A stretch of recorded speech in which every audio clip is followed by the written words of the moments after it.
kepada bapaknya yang sudah meninggal, kan dia tidak diupah. Ya, ini para ikhwan dirahmati oleh Allah Subhanahu wa taala. Maka di sini terjadi perbedaan pendapat di antara para ulama. Pendapat yang pertama bahwasanya pahala pembacaan Al-Qur'an sampai kepada mayat. Ini pendapatnya Hanafiyah dan sebagian besar dari mazhab Hambali, ya, dan ini adalah mazhab mereka, dan sebagian kecil dari mazhab Syafi'i. Dan ini adalah salah satu pendapat dari pendapat mazhab Maliki, ya. Kenapa saya katakan tadi sebagian kecil dari mazhab Syafi'i? Karena mazhab Syafi'i mengatakan tidak sampai. Meskipun meskipun tidak diupah, ya. Meskipun dari anaknya misalkan tidak sampai. Kita membicarakan dulu pendapat pertama ini. Mereka berdalil dengan dari Al-Qur'an, Sunnah dan Ijma'. Kata mereka, dalil dari Al-Qur'an yaitu surat Al-Hasyr ayat 10. Allah Subhanahu wa taala berfirman, "Wa ma lakum alla tunfiqu fi sabilillah walillahi mirathus samawati wal ard la yastawi minkum man anfaqa min qabli al-fathi wa qatal ulaika a'zamu darajatan minal ladzina anfaqu min ba'du wa qatalu wa kullan wa'adallahu al-husna wallahu bima ta'maluna basir." Ya, nanti antum lihat sendiri artinya surat Al-Hasyr ayat 10. Sisi pendalilan dari ayat ini, Allah Subhanahu wa taala memuji orang-orang beriman yang beristighfar untuk orang-orang beriman lainnya yang meninggal sebelum mereka. Beristighfar, berdoa, dan doa adalah ibadah badaniyah, ibadah yang dikerjakan oleh lahir, anggota tubuh kita. Maka hal ini menunjukkan bahwasanya sampainya pahala ibadah badaniyah kepada si mayat. Dan termasuk ibadah badaniyah adalah pembacaan Al-Qur'an. Ini dalil mereka yang pertama, Bapak-bapak yang dirahmati oleh Allah Subhanahu wa taala. Dalil mereka yang kedua yaitu firman Allah Subhanahu wa taala dalam surat Muhammad ayat 19. Allah Subhanahu wa taala berfirman, "Fa'lam annahu la ilaha illallah wastaghfir li dzambika walil mu'minin wal mu'minat ya wallahu ya'lamu mutaqallabakum wa mathwaakum." Silahkan nanti baca artinya surat Muhammad ayat 19. Sisi pendalilannya adalah Allah Subhanahu wa taala memerintahkan kepada nabinya sallallahu alaihi wasallam untuk beristighfar untuk diri beliau sendiri sallallahu alaihi wasallam dan untuk orang-orang beriman. Dan di antara orang beriman ada yang masih hidup, ada yang sudah meninggal. Dan istighfar adalah doa, dan doa adalah amalan badaniyah. Ini menunjukkan sampainya pahala ibadah badaniyah kepada mayat. Di antara ibadah badaniyah adalah pembacaan Al-Quran. Ini dari mereka dari Al-Quran. Dari sunnah Nabi Muhammad SAW, yaitu sebuah hadis riwayat Imam Muslim dari Buraidah radhiyallahu anhu, beliau bercerita, "Kana Rasul sallallahu alaihi wasallam yu'allimuhum idza kharaju ilal maqabir an yaqula qailuhum." Nabi Muhammad sallallahu alaihi wasallam senantiasa mengajarkan kepada para sahabat, jika keluar ke kuburan atau jika memasuki kuburan, maka hendaknya mereka mengucapkan assalamualaikum ahlad diyar minal mu'minin wa inna insyaallahu bikum lahikun nas'alullah lana wa lakumul afiyah. Doa. Sisi pendalilan dari hadis ini para ikhwah sekalian, Nabi Muhammad SAW memerintahkan untuk berdoa kepada mayat-mayat kaum muslimin dan juga berdoa untuk diri mereka, yaitu diri yang menziarahi kubur. Dan doa adalah ibadah badaniyah, maka ini menunjukkan kebolehan menghadiahkan pahala ibadah badaniyah, dan termasuk ibadah badaniyah adalah pembacaan Al-Quran. Berarti pahala pembacaan Al-Quran itu sampai. Ini kata mereka, para ikhwan yang dirahmati oleh Allah Subhanahu wa taala. Banyak dalil-dalil mereka dari Al-Quran, dari Sunnah sudah kita sebutkan ya. Kemudian dari ijma', ya. Disebutkan di dalam kitab Al-Mughni bahwasanya kaum muslimin bersepakat untuk diperbolehkannya atau sampainya pahala pembacaan Al-Quran bagi apa? Bagi mayat.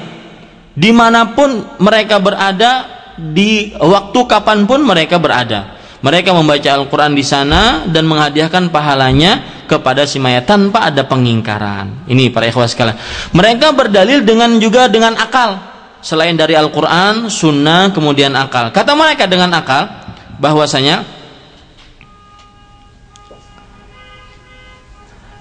orang-orang yang mengatakan tidak sampai pahala ya pembacaan Al-Quran, mereka mengatakan, jadi mereka ini membalik ya orang-orang yang mengatakan tidak sampai pembacaan Al-Quran.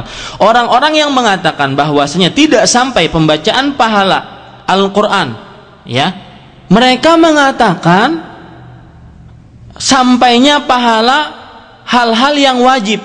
Jadi kalau seandainya ada bapak meninggal dan mempunyai hutang puasa wajib, maka anaknya mengerjakan puasa tersebut untuk membayar hutang puasanya, dan ini boleh di dalam sampai pahalanya untuk bapak tersebut. Bersodakoh untuk pahala bapak boleh, berdoa untuk pahala bapak boleh, ya. Maka para ikhwah sekalian dirahmati oleh Allah Subhanahu wa taala, kalau begitu, ya, pembacaan Al-Qur'an pun sampai, kata mereka, karena ini juga amalan-amalan, sebagaimana mereka juga mengatakan sampainya pahala-pahala lain. Wallahu a'lam.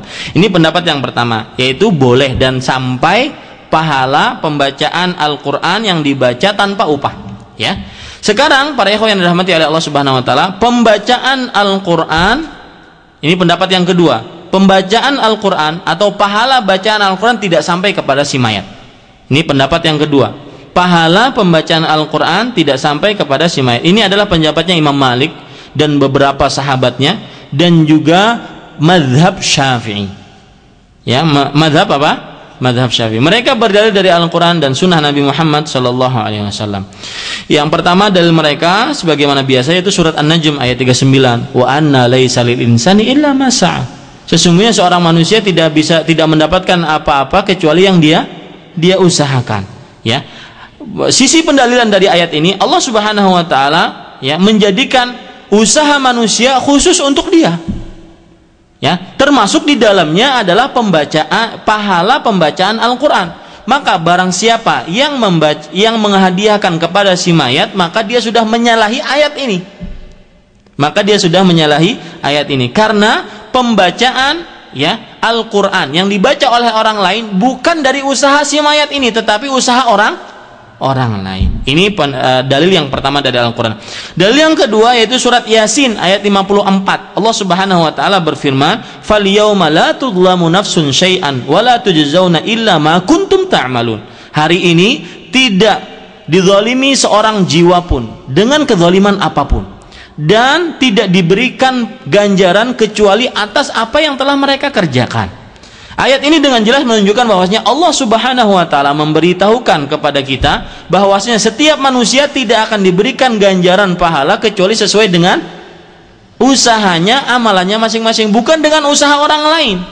Ya, ini menunjukkan tidak bermanfaatnya amalan seseorang untuk si mayat, ya. Kemudian para ikhwan dirahmati oleh Allah Subhanahu wa taala, firman Allah yang lain yang mereka jadikan dalil, surat Al-Isra ayat 7, in ahsantum li anfusikum. Jika kalian berbuat ihsan, berbuat baik, maka kebaikan tersebut untuk diri kalian sendiri. Dan sisi pendalilannya sudah jelas, ya, para ikhwan yang dirahmati oleh Allah Subhanahu wa taala.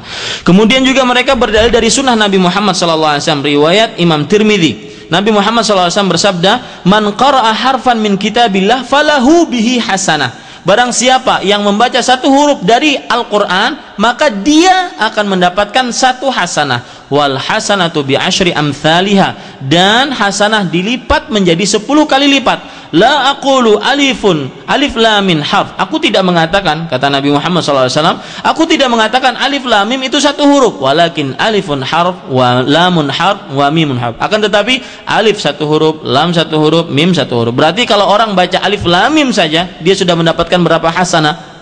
30 hasanah. Sisi pendalilan dari hadis ini, Nabi Muhammad SAW menjadikan pahala pembacaan Al-Qur'an kepada siapa?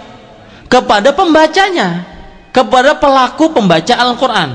Maka barang siapa yang menjadikan pahalanya kepada selainnya, maka dia sudah menyelisihi zahir hadis ini tanpa ada dalil syar'i, maka tidak boleh. Ini para ikhwan yang dirahmati oleh Allah Subhanahu wa taala. Pendapat yang ketiga, bahwasanya pahala pembacaan Al-Qur'an tidak sampai kepada mayat kecuali, ini pendapat yang ketiga, hampir sama dengan pendapat yang kedua, tetapi bedanya kecuali jika dibaca di kubur, di sisi kubur. Ini adalah pendapatnya sebagian mazhab Maliki. Ya, mereka berdalil dengan sebuah hadis yang sudah kita sebutkan dalilnya, hadis tersebut kedudukannya di pertemuan kedua atau kedua, ya. Man dakhala al-maqabir faqara'a fiha yasin khuffifa anhum yauma idzin wa kana lahu bi'adadihim hasanat. Artinya, barang siapa yang masuk ke dalam pekuburan kemudian dia membaca surat Yasin, diringankan bagi orang yang di kuburan tersebut pada hari itu siksanya, dan bagi pembacanya mendapatkan pahala sebanyak orang yang dikubur. Tetapi hadis ini sudah kita jelaskan apa? Hadis yang hadis bukan hanya hadis yang lemah, hadis yang mungkar, karena di dalamnya ada siapa? Sebentar, saya carikan biar nanti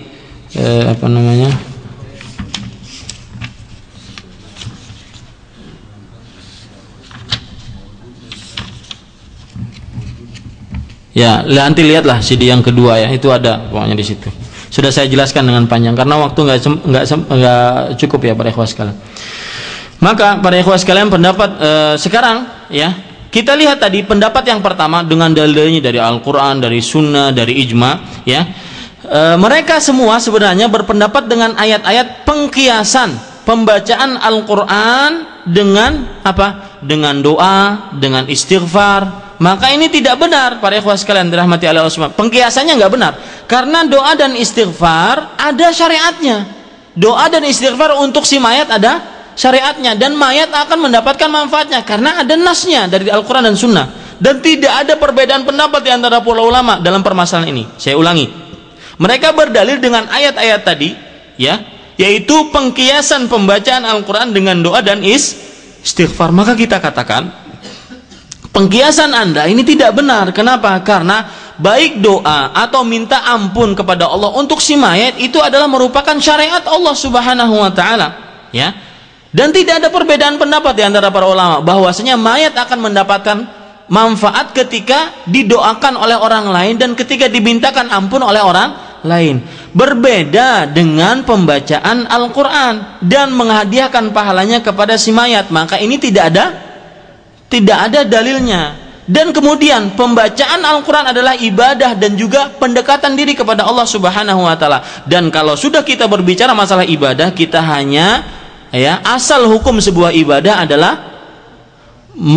mengikuti. Selama tidak ada dalil, maka kita tidak bisa kerjakan, dan kita tidak bisa menggunakan kias-kias di sini dalam masalah ibadah. Ini para ikhwan yang dirahmati oleh Allah Subhanahu wa taala. Kemudian dalil pendapat ketiga tadi yang mengatakan bahwasanya siapa yang masuk kubur membaca Yasin maka akan diringankan bagi orang yang dikubur dan mendapatkan pahala bagi yang membacanya. Maka kita katakan para ikhwan yang dirahmati oleh Allah Subhanahu wa taala, hadis ini adalah hadis yang batil, tidak ada asalnya, bahkan tidak diketahui sanadnya mana. Kok bisa berdalil dengan hadis seperti ini? Para ikhwan yang dirahmati oleh Allah Subhanahu wa taala.